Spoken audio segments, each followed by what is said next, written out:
Hi friends, అందరికీ నమస్కారం. అంజలి కథలకి స్వాగతం. కాశీ మజిలీ కథలు 9వ భాగం చెప్పుకుందాం. 9వ భాగంలో 171వ మజిలీ. క్రమక్రమంగా బుద్ధిని వృద్ధి చేసుకుని తనతో పాటు సాగుతూ ఉన్న గోపాలునితో మణిసిద్ధ ప్రవరుడు 171వ మజిలీ చేరుకున్నాడు. అక్కడ కాలకృత్యాలు తీర్చుకొని వింతలను చూడబోయిన శిష్యుడెంతకూ రాడేమని ఎదురుచూడసాగాడు. ఇంతలో ఆ శిష్యుడు ఆనందంగా వచ్చి, ఇల్లు విడిచిన తర్వాత ఇలాంటి వింత ఎక్కడా చూడలేదు స్వామి అని ఆ సిద్ధుని పాదాలపైన పడి తాను చూసిన విచిత్ర విషయము ఆ తాపస శిఖామణికి చెప్పగా, మణి సహాయంతో ఆ ఉదంతమంతా మనస్సులోనే తెలుసుకొని సంతోషంగా ఆ మహర్షి ఇలా అన్నాడు. నువ్వు అడిగిన ప్రశ్నలో అంత విచిత్రం లేకున్నా ఏతత్ కథా విధానంలోన కొన్ని అద్భుత విషయాలున్నట్లుగా తోస్తున్నది. శ్రద్ధగా సావధాన చిత్తుడివై విను అంటూ ఈ విధంగా చెప్పసాగాడు. దుందుభి కథ. ఆంధ్రప్రదేశ్ మధ్య భాగం నుంచి భద్రాచలము, రామాచల, పట్టసాచల, పద్మాచల, ధవళాచలాల మీదుగా గోదావరి నది ప్రవహిస్తోంది. ఆంధ్రదేశానికి పడమ ఉత్తర భాగాలలో ఎత్తైన పర్వతాలు పెట్టని గోడల్లాగా ఉన్నాయి. మిగిలిన 2 దిక్కుల్లో నీటి వనరులు, భూసారము కలిగిన అరణ్యాలు ఎన్నో ఉన్నాయి. కిరాత చక్రవర్తి అయిన దుందుబి ఆ అడవికి అధికారిగా ఉంటూ శబరులను పాలిస్తూ ఉండేవాడు. ఆ మహాపట్టణంలో నివసిస్తున్న అతనికి పుళిందిని అనే భార్య, రాజవాహనుడు అనే కొడుకు, శ్రమణి అనే కూతురు ఉన్నారు. వాళ్లతో కలిసి చక్కగా సంసార సుఖాన్ని అనుభవిస్తున్నాడు.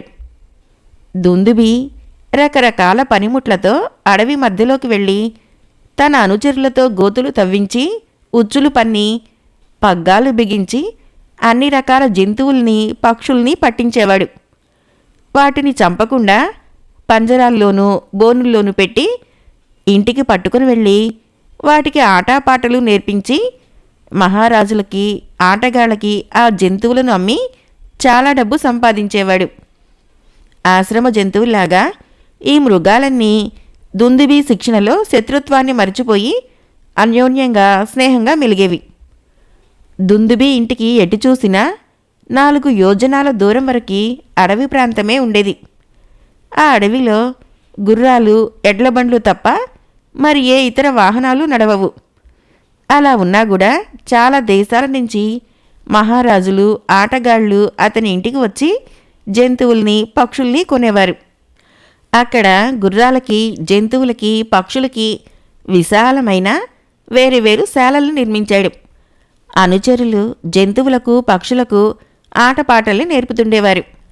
ఈ ప్రాణుల కోసం అతడు ఏర్పరిచిన మందిరాలు మహారాజుల భవనం కన్నా అందంగా ఉండేవి. దుందుబి కొడుకు రాజవాహనుడు కూతురైన శ్రమణి కంటే వయసులో 2 ఏళ్లు పెద్దవాడు.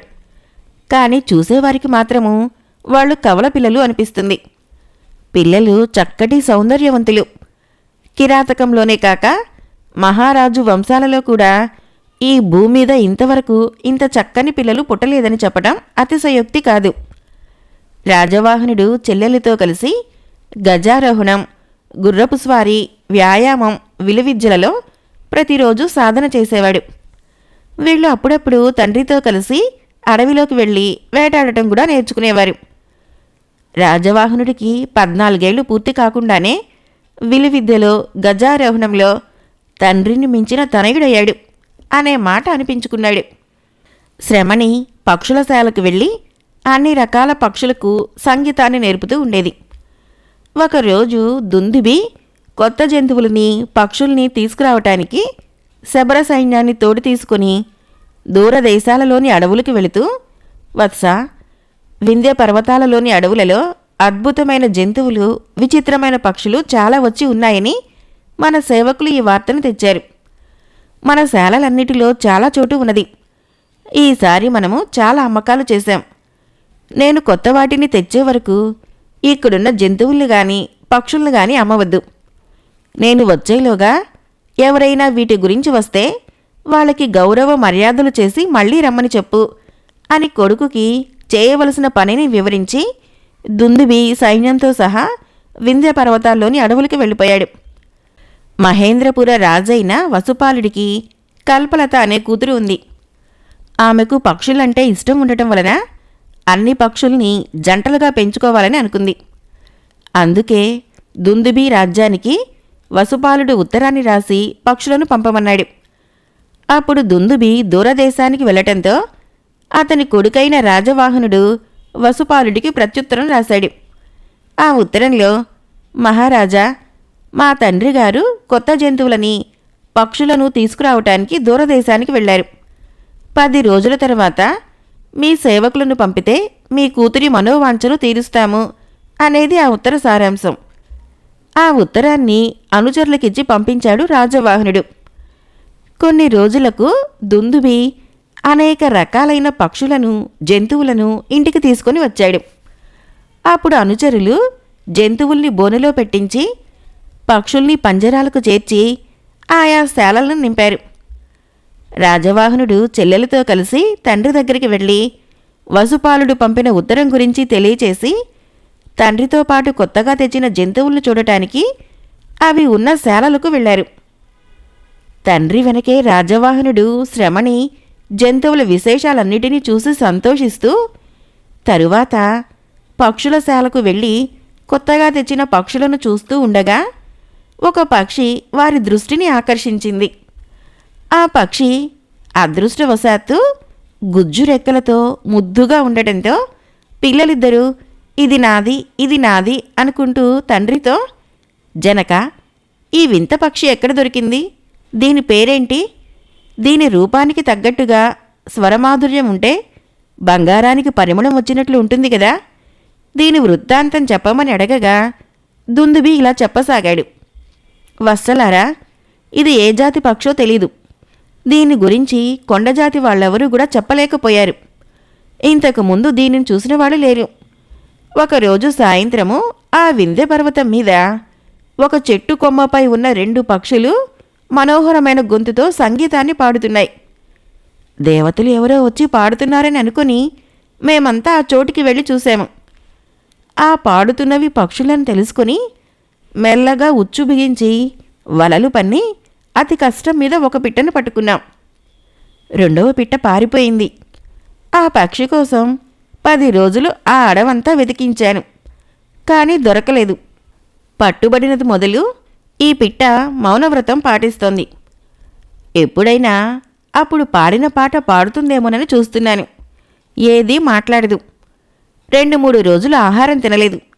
ఇప్పుడు తింటోందిలే, ఇదే దీని వృత్తాంతము అని చెప్పగా శ్రమణి ఇలా అంది. తండ్రి, ఈ పక్షిని నేను పెంచుకొని మాట్లాడిస్తాను. దీనిని ఎవరికీ అమ్మకూడదు. ఆ కల్పలత దీనికి ఎంత డబ్బిచ్చినా నేను అమ్మటానికి ఒప్పుకోను అనగానే దుందుబి నవ్వుతూ, కల్పలత ఎవరే అని అడగగానే రాజవాహనుడు వసుపాలుడి కూతురే ఈ కల్పలత. ఆమెకి పక్షిజాతులంటే చాలా ఇష్టమంట. వింత పక్షులుంటే ఎంత డబ్బు అయినా ఇచ్చి కొంటాడట. మీరు దూరదేశం వెళ్ళగానే ఆమె అనుచరులు వచ్చారు. వారిని 10 రోజులాగి రమ్మన్నాను. అందుకే శ్రమణి వారికి అమ్ముతారేమోనని అంటోంది. కొడుకు చెప్పింది విని దుందుబి కూతురితో, తల్లి, నీకంటే నాకు వాళ్ళెక్కువ. ఈ పక్షిని నువ్వే పెంచుకో, అన్నయ్యకు కూడా ఇవ్వకు అని పలుకుతూ ఆ పక్షిని బంగారు పంజరంలో పెట్టించి శ్రమణి భవనానికి పంపించాడు. శ్రమణి తన భవనానికి వెళ్ళి ఆ పంజరాన్ని తోమించి ఆ పిట్టని వేడి నీళ్లతో కడిగి తడి తుడిచి పొగవేసి దిష్టిదీసి మంచి పళ్లను తినిపించి ముద్దు పెట్టుకుంటూ, పక్షిరాజా, ఒక్క పలుకు పలకవా? నీ గొంతు చాలా తీయగా ఉంటుందని విన్నాను. నేను నా బిడ్డలా చూసుకుంటాను. నేను ఎవరికీ అమ్మనేను. మాట్లాడవా అని బ్రతిమలాడింది. అప్పుడు ఆ పక్షి కుడికాలు ఎత్తి, బాలా, నీ మాటల వలన నాకు చాలా సంతోషం కలిగింది. మీరు కిరాతులు కదా, హింసిస్తారేమోనని మౌనంగా ఉన్నాను. నువ్వు చేసిన పనులన్నీ గమనించాను. మీరు ఉత్తమ జాతివారు, కారణజన్ములు. నా విద్యా పాఠవాన్ని చూపించి మీకు ఆనందం కలిగిస్తాను. నాకు అన్ని విద్యలు వచ్చు. సంగీతంలో నేను ఎరగని రహస్యం అంటూ లేదు. నాకు పురాణ గాథలన్నీ కంఠస్థమై ఉన్నాయి. మీకు దేంట్లో అభిరుచి ఉందో చెప్పండి. దానిని చెప్పి మీకు ఆనందాన్ని కలిగిస్తాను అని చెప్పగా విని శ్రమణి బ్రహ్మానందం పొంది రాజవాహనుణ్ణి తన భవనానికి రప్పించుకొని ఆ పక్షి మాటలన్నీ చెప్పింది. రాజవాహనుడు ఆ పక్షిని దువ్వుతూ, ఓ పక్షిరాజా, నీ పాండిత్యం అంతా బయటపడేటట్లు ఒక పాట పాడవా? ముద్దుల మూట, ఏది నీ గొంతు మాధుర్యాన్ని తెలుపు అని పలకగా ఆ పక్షి ఒక శ్లోకాన్ని చదివింది. ఆ పక్షి మధురంగా చదవగా విని రాజవాహనుడు శ్రమణి కూడా చాలా మురిసిపోయారు. ఆ పక్షిని ముద్దు పెట్టుకుని, పక్షిరాజా, నీ గొంతు మాధుర్యము హృదయాన్ని తాకింది. ఇప్పుడు హాస్యపరమైన కథ ఏదైనా చెప్పి మాకు సంతోషాన్ని కలిగించు అని కోరిన వెంటనే ఆ పక్షి ఒక కథను ఇలా చెప్పడం ప్రారంభించింది. విజయపాలుని కథ. కళింగ దేశాన్ని విజయపాలుడనే రాజు పరిపాలిస్తున్నాడు. అతనికి తేజస్విని అనే భార్య ఉంది. ఆ రాజు దాక్షిణ్యవంతుడు, పరాక్రమశాలి, సత్యసంధుడని ప్రఖ్యాతి గడించాడు. రాజుకు సుమతి అనే బ్రాహ్మణుడు ఆంతరంగిక స్నేహితుడు. అతడు మంచి గుణవంతుడు.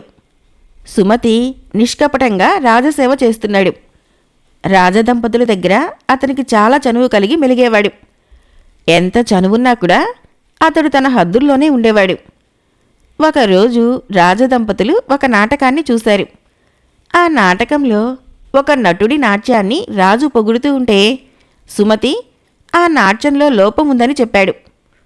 అప్పుడు రాజు, నీకు నాట్యంతో పరిచయం ఉందా అని అడగగానే ఉందని సుమతి సమాధానం చెప్పాడు. అయితే నీ నాట్యపాటవాన్ని మాకు చూపించు అని రాజు అడగగానే సుమతి దేవతలు, రాక్షసులు, మానవులు చేసే నాట్య విశేషాలను చూపించి రాజదంపతుల్ని ఆశ్చర్యపరిచాడు. మరొక రోజు ఒక వైణికుడి గానం విన్న రాజు సుమతితో, దీంట్లో ఏదైనా లోపం ఉందా అని అడగగానే సుమతి మనోహరంగా వీణ వాయించి ఆ వైణికుడి పాటలో ఉన్న లోపాన్ని తెలియచేశాడు. రాజు సంతోషించి, నీకు ఏ ఏ విద్యలో ప్రవేశం ఉంది అని అడగగా సుమతి నాకు అన్ని విద్యలు వచ్చని సమాధానం చెప్పగానే నువ్వు మల్లయుద్ధం చేయగలవా అని రాజు అడిగాడు. చేస్తానని చెప్పడంతో రాజు అతడిని ఆ యుద్ధంలో పరీక్షించబోయి రాజే ఓడిపోయాడు. రాజుకు అలా మొదలైంది సుమతి మీద అభిమానం. ఒకరోజు రాజు భోజనం చేస్తూ ఉండగా దగ్గర కూర్చొని హాస్యాన్ని కలిగించే కథలు చెబుతున్నాడు. అప్పుడు వంటవాడు వడ్డించిన ఏదో పిండి వంటను తినబోతూ ఉండగా సుమతి వారించి, ఈ వంటకంలో ఏదో దోషం ఉంది అని అది తెలుసుకొని నిరూపించాడు. అప్పుడు రాజు ఆ వంటకాన్ని వంటవాడితో తినిపించగా అతడు కళ్ళు తేలేశాడు. అతడు, మహారాజా, నేను అపరాధిని. మీ శత్రువైన మధువర్మ కారణంగా మీ ఇంట్లో వంటవాడిగా ఉన్నాను. సమయం చూసి వంటకంలో విషం పెట్టాను. సుమతి నా మోసాన్ని కనిపెట్టి నిజాన్ని నిరూపించాడు. నన్ను రక్షించండి, నా దాన్ని నేను పోతాను అని ప్రార్థించాడు. రాజు సుమతిని కౌగలించుకొని, నాకు ప్రాణదాతవయ్యావు అని పొగిడి ఆ వంటవాడిని క్షమించి వదిలేశాడు. ఆ రోజు నుంచి సుమతి రాజుకు మరింత దగ్గరయ్యాడు. అందుకే రాజు ప్రాణం కన్నా ఎక్కువగా సుమతిని చూసుకుంటున్నాడు. విజయపాలుడికి సహజ శత్రువైన మధువర్మ తన వంటవాడి వల్ల సుమతి వృత్తాంతం తెలుసుకొని మన శత్రువు అధికుడయ్యాడని భావించి చాలా సైన్యాన్ని కలిగిన మందపాలుడిని సహాయం కోరి విజయపాలుడి మీద దండెత్తడానికి తోడు రమ్మని అడిగాడు. ఒకరోజు హఠాత్తుగా ఇద్దరు రాజులు తమ చతురంగ బలాలతో బయలుదేరి విజయపాలుడి నగరాన్ని ముట్టడించారు.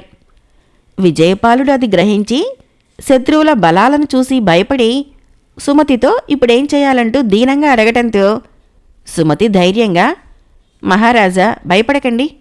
రేపు సూర్యోదయం అయ్యే లోపల శత్రుబలాల్ని మన నగరం వదిలిపోయేటట్లు చేస్తాను అని ప్రతిజ్ఞ చేసి రాజుకు ధైర్యాన్ని చెప్పాడు.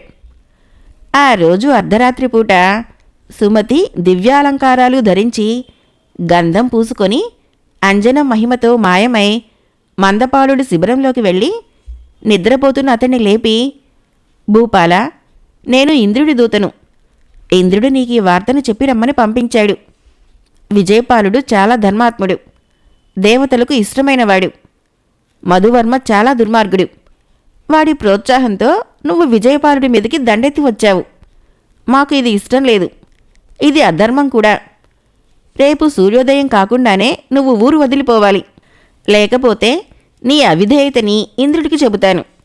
దీనికి నువ్వేం సమాధానం చెబుతావు అని అడగ్గానే మందపాలుడు గడగడా వణికిపోతూ, ఇతడు ఇంద్రుడి దూత కాకపోతే ఇంతమంది సైన్యం మధ్యలో ఉన్నా ఇక్కడికి ఎలా రాగలడు?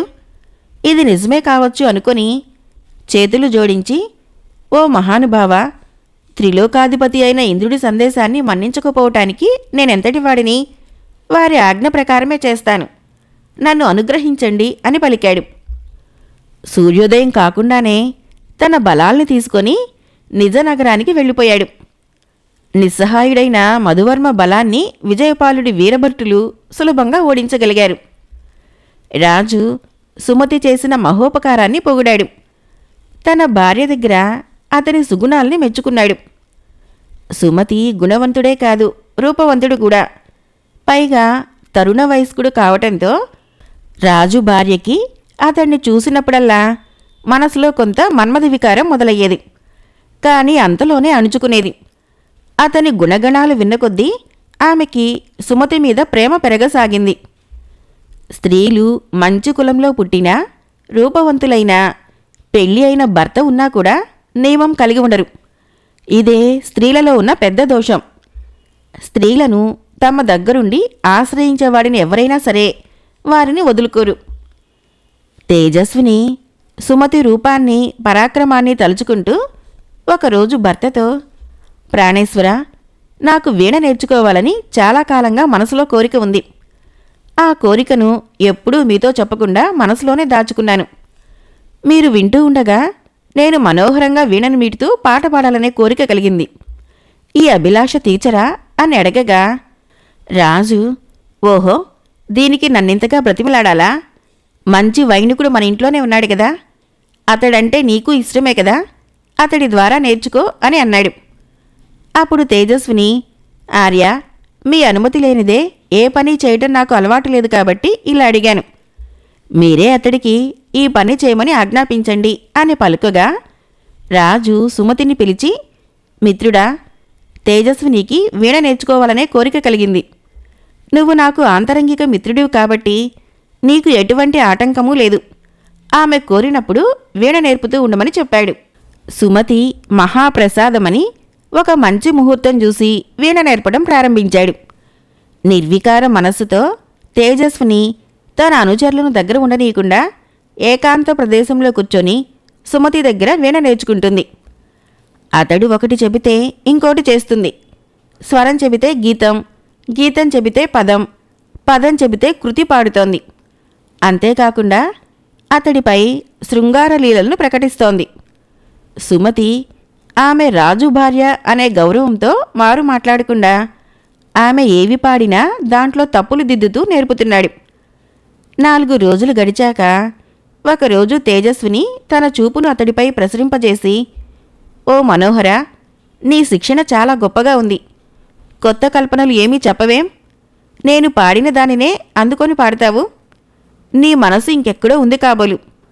నీ సాంగత్యము 4 రోజుల నుంచి ఉన్నా ఏమాత్రమూ ఫలితం కనిపించడం లేదు అని అనగానే సుమతి ఉలిక్కిపడి ఇలా అన్నాడు. అమ్మా, నా దారిని అనుసరించకుండా నీ ఇష్టం వచ్చినట్లు పాడుతున్నావు. నేనేం చేయను అనగానే రాజు భార్య, అమ్మ అని పిలవటానికి నీకు నేను ముసలమ్మలాగా కనపడుతున్నానా అంటూ అడ్డంగా వాదించింది. అలా కాదు, ఇలా పాడాలి అంటూ మందలించటానికి చిన్నదానివా అంటూ సుమతి అన్నాడు. దానికి తేజస్విని, ఏ తీగవైనా వేళ్ళు ఎలా పెట్టి నొక్కాలో నాకు తెలీదు. కాబట్టి నువ్వే నీ చేత్తో నా వేళ్లని తీగలపై నొక్కి పలికించు అని అన్నది. తేజస్విని సుమతి రూపం, గుణాలు ఆకర్షించాయి. అందుకే సుమతిని వీణ నేర్చుకునే నెపంతో తన అంతఃపురానికి రప్పించుకుంది. అతడిపై ప్రేమ కలిగిందని తన కోరిక తీర్చమని బలవంతం చేసింది. అంతేకాకుండా స్త్రీలు పక్వాన్నం వంటి వారు, అందరూ తినవచ్చు అని శాస్త్రాల్లో వ్రాయబడిందని చెప్పింది. మొన్ననే లోకమర్యాద కోసం పరస్త్రీ గమనాన్ని నిషేధిస్తూ శ్వేతకేతుడనే మహర్షి స్త్రీలకు గమ్యాగమ్య వివక్షను తెచ్చిపెట్టాడు అని సుమతి ఒక శ్లోకం ద్వారా చెప్పాడు. లేనిపోని శాస్త్రాలను కల్పించి స్త్రీలకు ఉపకారం చేయటానికి ప్రయత్నించిన శ్వేతకేతుడు మాటలే వేదవాక్క? అంతకుముందు వారందరూ భ్రష్టులయ్యారా? భ్రష్టులైన వారి సంతానం మాత్రం ఎట్లా ఉత్తములైతారు? ఇదంతా లోకం కోసం కల్పించింది. పరమార్థం ఇందులో ఏమీ లేదని నేను ఘంటాపథంగా చెప్పగలను. తేజస్విని చెప్పిన మాటల్ని సుమతి, ఇవన్నీ వేసలకు వర్తిస్తాయి. ప్రభుదోహం చేస్తే అది నన్ను బాధ పెడుతుంది. దీనికి నేను అంగీకరించను. నీ బుద్ధి మార్చుకో అనగానే తేజస్విని, నేను నిన్ను చాలా ప్రేమతో కామించాను. పరవశాన్ని పొందుతున్న నన్ను తిరస్కరించకు. నువ్వు ఒప్పుకోకపోతే నాకు మరణమే శరణ్యం.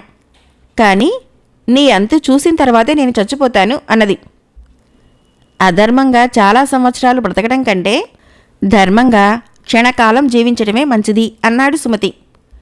తేజస్విని సుమతితో, ఎందుకు ఇద్దరు ప్రాణాలు పోగొడతావు? నా మాట విను. రాజుతో చెప్పి నీకు అనేక గ్రామాలు ఇప్పిస్తాను.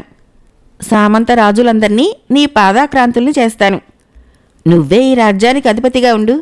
నా కోరిక తీర్చు అనగానే సుమతి, దేవి, నీకంత కోరిక ఉంటే అలాగే చేస్తాను.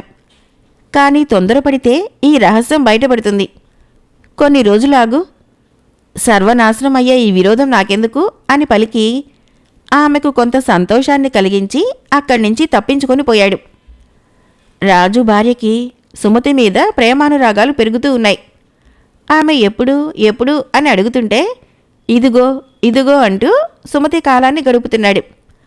ఇంకా విరహాన్ని ఆపుకోలేక ఆమె వీణ నేర్పించే నెపంతో అతడిని తన దగ్గరకు రప్పించుకొని గట్టిగా నిలదీసి అడగగా సుమతి, ప్రాణత్యాగానికైనా సమ్మతిస్తాను, కానీ దీనికి మాత్రం ఒప్పుకోను అని ఆమెకు చెప్పాడు. దానికి ఆమె, ఓరి, నీకు మరణం దగ్గర పడింది. నీకు నా మాటలు చెవికి ఎక్కడం లేదు. నువ్వు అబద్ధాల కోరువని తెలియక ఇంతకాలం ఓపిక పట్టాను. అప్పుడే నీ పని పట్టాల్సింది. నీకింకా ఆయుష్ ఉండబట్టి ఇన్ని రోజులు బ్రతికున్నావు. చీచి, నువ్వు ఒట్టి నిర్భాగ్యుడివి. నీ శీలం తెలుసుకోకుండా నిన్ను కామించడం నాదే తప్పు అంటూ నోటికి వచ్చినట్లుగా తిట్టి ఒళ్ళంతా చీరుకొని బట్టలు చింపుకొని తల విరబోసుకొని కోపగృహానికి వెళ్ళి పడుకుంది. రాజు రోజులాగా రాణి అంతఃపురానికి వచ్చాడు. అక్కడ భార్య కనపడకపోవడంతో అన్ని గదులు వెతికాడు. కోపగృహంలో ఉన్నదని తెలుసుకొని అక్కడికి వెళ్ళి చుట్టుపక్కలంతా పరిశీలించి ఆమెను లేపి, ప్రేయసి, నీకు ఇదేం కర్మ? అయినా ఈ వికార వేషం ఎందుకు? నేను ఎవరు అవమానపరిచారు? నిజం చెప్పు అని గుచ్చి గుచ్చి అడగ్గా కన్నీళ్లు తుడుచుకుంటూ ఇట్లా అన్నది. ప్రాణనాథ, సుమతి గుణవంతుడని నీతిమంతుడని చాలాసార్లు నా దగ్గర పొగిడావు. అది నిజం అనుకొని సంగీతం నేర్పించమని మిమ్మల్ని కోరుకున్నాను. చిన్నవాడు రూపవంతుడైన పురుషుడి దగ్గరికి పంపమనటం నాదే తప్పు. వాడు ద్రోహి. 1-2 రోజుల్లో నేర్పినట్లే నేర్పి పరిహాసం ఆడటం మొదలుపెట్టాడు. పట్టించుకోకుండా కొన్ని రోజులు సంగీతం నేర్చుకున్నాను. వాడు అదే పనిగా శృంగార లీలల్లోకి దిగాడు. అయినా వీణాగానం మీద ఇష్టంతో ఈ అంతరాయాలన్నీ పట్టించుకోకుండా విద్య నేర్చుకుంటున్నాను. సిగ్గు సిగ్గు, నిన్న వాడు చేసిన పని చెప్పుకోవటానికి సిగ్గు. నా పాతివ్రత్యం భంగం కాకుండా వాడి దగ్గర నుంచి తప్పించుకున్నాను. నా పాతివ్రత్యానికే కాక రాజ్యానికి కూడా భంగం వాటిల్లుతోందని తెలియవచ్చింది. మీరు వాడి చేతిలో కీలుబొమ్మలాగా ఎలా తిప్పితే అలా తిరుగుతున్నారు. వాడు శత్రుపక్షపాతి. వంటవాడితో విషం పెట్టించడమో, శత్రువులను నగరం వదిలి వెళ్ళేటట్లు చేయటమో అంతా వాడు చేయించిందేనట. మీకు భయం కలిగించి దానికి పోగొట్టినట్లు నటించటము, నమ్మకాన్ని కలిగించి ఎప్పుడో రాజ్యాన్ని పరాధీనం చేయటానికే. ఇదంతా నాకొక పరదేశీ వలన తెలిసింది అని రాజుకి చెప్పవలసిన మాటలన్నీ చెప్పి కోపాన్ని కలిగించింది. విజయపాలుడు భార్య చెప్పిన మాటలన్నీ విని కోపంతో, అన్నా, సుమతి ఎంత ద్రోహానికి ఒడిగట్టాడు. ఇదంతా తలుచుకుంటే నిజమేనని అనిపిస్తోంది. ఏదీ తెలియనివాడైతే వంటకంలో విషం పెట్టిన విషయం ఎలా తెలిసింది? లేకపోతే ఒక్కడు వెళ్ళి ఏదో చెప్పంగానే ఆ మందపాలుడు సైన్యాన్ని తీసుకుని పోయేవాడా? ఇదంతా కూడా నటనే కావచ్చు. ఇంక వీడుంటే అనర్థం జరగక మానదు అని ఆలోచించి భార్యను సమాధానపరిచి తొందరగానే సభకు వెళ్ళి కూర్చున్నాడు. సుమతి రోజులాగే సమయానికి వీరభట వేషంలో సభకు వెళుతూ ఉండగా దారిలో అపశకునాలు ఎదురయ్యాయి. ఈరోజు ఏం అమంగళం కలుగుతుందోనని స్తుతి శ్లోకాలు చదువుకుంటూ లోపలికి వెళ్ళి ముందుగా రాజుగారికి నమస్కారం చేశాడు. రాజు నమస్కారాన్ని అందుకోకుండా పెడముఖం పెట్టి చూపులు నిప్పులు గ్రక్కుతుండగా రాజపీఠముపై కూర్చొని వెంటనే సభ్యులతో, ఇన్నాళ్ళు నేను సుమతి సుమతి అని నమ్మి ఆశ్రయించుకున్నాను. మంత్రుల అధికారం తగ్గించి సుమతికి అనేక గ్రామాలు కానుకగా ఇచ్చి సమానంగా చూస్తున్నాను. వీడి మాత్రము శత్రువుల పక్షపాతై ఈ రాజ్యానికి హాని చేయాలని ప్రయత్నిస్తున్నాడు. అదీగాక అంతఃపుర ద్రోహం చేయటానికి కూడా వెనుకాడలేదు. ఇతడిని కారాగారంలో పెట్టి శిక్షించాలని అనుకుంటున్నాను. ఇందుకు మంత్రులు సామంతులు అంగీకరించాలని భార్య చెప్పిన మాటలన్నింటినీ గుర్తుంచుకొని ఉపన్యసించాడు. మంత్రులు సామంతులు సుమతిపై అంతకు ముందే ఈర్ష్యతో ఉన్నందువలన ఈ శిక్షకు అంగీకరించామని చేతులెత్తి కేకలు పెట్టారు. అప్పుడు రాజు సుమతిని పట్టుకోమని భటులను ఆజ్ఞాపించాడు. భటులు చాలామంది విచ్చుకత్తులతో అతన్ని పట్టుకోవటానికి ప్రయత్నించగా ఆ వీరుడు రౌద్రంగా ఒక భటుడి చేతిలోని కత్తిని లాక్కొని మండలాకారంలో తిప్పుతూ ఉండటం వలన వీరభటులకు సభ్యులకు రాజుకి కూడా తమని చంపుతాడేమోనని భయం కలిగింది. అతడలాగే ఆ సభాభవనం దాటి ఎక్కడికో వెళ్ళిపోయాడు. అతడు ఎక్కడివాడో, అతని తల్లిదండ్రులెవరో, భార్యాపుత్రులెవరో రాజు ఎప్పుడూ అడగలేదు. అతడు చెప్పలేదు. వాడు వెళ్ళిపోవటమే గొప్ప ముప్పు తప్పిందని రాజు సంతోషించాడు. ఆ పట్టణ ప్రాంతాన్నంతా వెతికించాడు గాని అతడి జాడ తెలియలేదు. సుమతి రాజ్యం వదిలి వెళ్ళినప్పటి నుంచి అతడు ఎక్కడ శత్రురాజులతో కలిసి ఏం అపకారం చేస్తాడోనని రాజు నిద్రాహారాలు మానేసి క్షీణించి మనసు చెడి వెర్రివాడిలాగా ప్రవర్తిస్తున్నాడు. మరొక 10 రోజుల్లోనే మధువర్మ మందపాలుడితో కలిసి చతురంగ బలాలతో వచ్చి పట్టణాన్ని ముట్టడించి రణభేరి మ్రోగించాడు. కోటను చుట్టుముట్టి కోట తలుపులు ముయ్యనీయకుండానే లోపల అనేక విధ్వంసాలు సృష్టించారు. రాజు ఎక్కడున్నాడో అని అన్ని చోట్ల వెతుకుతున్నారు. అప్పుడు రాజు ప్రేయసి, మన ఆయుషులు ఇంకొక గడియలో ముగిసిపోతున్నాయి. సుమతే ఈ ఆపదను కలిగించాడు అనగానే తేజస్విని, మహారాజా, నాకు ప్రాణం పోయే సమయంలో కూడా నేను చేసిన తప్పును చెప్పకపోతే పెద్దలు ఒప్పుకోరు. సుమతి ఏ తప్పు చేయలేదు. అతడు జితేంద్రియుడు. నేనే నా కోరికను తీర్చమన్నాను. దానికి అతడు ఒప్పుకోలేదు. నన్ను తల్లిగా భావించాడు. నేనే లేనిపోని కల్పనలు చేసి మీకు చెప్పి అతన్ని పరాభవించమన్నాను. సుమతి నిరపరాధి. చాలాసార్లు మిమ్మల్ని మృత్యువు నుంచి తప్పించాడు. మహాత్మా రక్షించండి అంటూ ఉండగా కొందరు శత్రువీరులు వచ్చి రాణి కొప్పు పట్టుకొని ఈడుస్తున్న సమయంలో రాజు తన చేతిలో ఉన్న కత్తితో మొదట తన భార్య శిరస్సును ఖండించిన తర్వాత శత్రువీరులని కొంతమందిని చంపి కత్తిని పారేసి రహస్య మందిరానికి వెళ్ళి ఆత్మహత్య చేసుకున్నాడు. తర్వాత శత్రురాజులిద్దరూ ఈ వార్తను విని పరమానందంతో కోటను ఆక్రమించుకొని 2 భాగాలుగా పంచుకొని పరిపాలిస్తున్నారు. కథ కంచికిపోయింది, నేను ఇంటికి వచ్చాను అని పక్షి కథ చెప్పింది. అప్పుడు రాజవాహనుడు, పక్షిరాజా, మంచి కథ చెప్పావు, కానీ సుమతి మాట ఏమైందో చెప్పలేదే. అతడు ఎక్కడికి పోయాడు? శత్రువుల్ని తీసుకొచ్చింది అతడా కాదా, లేకపోతే వారంతట వారే వచ్చారా?